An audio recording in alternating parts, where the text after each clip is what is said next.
Guys अस्सलाम वालेकुम, क्या हाल है। उम्मीद करसा ठीक हो सो तुसा ते इत्थे मैं अपने डेरे ते आया ते एक मझ बीमार आई यानी कि भैंस ओन दुए त्रिए दिन दे के छाले डम के निकले ते ओदा कोई इलाज नहीं मिल रहा ते इलाज तुहानू कोई मालूम होवे ते दस दिया मैं तुहानू उन्हां दी वीडियो बना ते विखाइना ते आ चाचू और मैं स्पैशल सदया भाई वीडियो साड़ी मझ भैंस दी बना कोई इलाज दसें ताकि अस एदा जल्दी जल्दी इलाज करिए वाल नहीं हो रही ते चाचू और कोल मजीद एदी मालूमात लै लैने ते उस तो बाद तुहाडे नाल ही शेयर करने जेड़े छाले डम के हैं बीमारी है।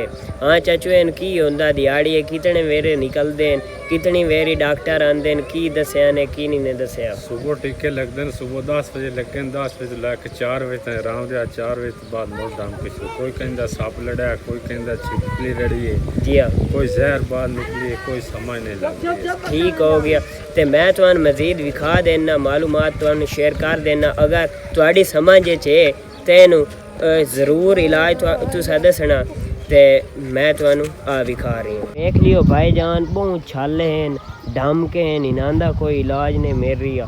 अगर कोई तुसा जानते हो तो कमेंट लाजमी दस दिया। चंगी माशाल्लाह मझ है खूबसूरत ते इन्ना स्पैशल मैंने वीडियो वास्ते सदया भाई डम के छाले बीमारी लग गई है साड़ी मझ नू ते ज़रूर तुसा दसना कमेंट च। अल्लाह खैर रखे। कोई इलाज हो तो ज़रूर बता देना कमेंट में और इंशाअल्लाह ताला अगले व्लॉग में मिले।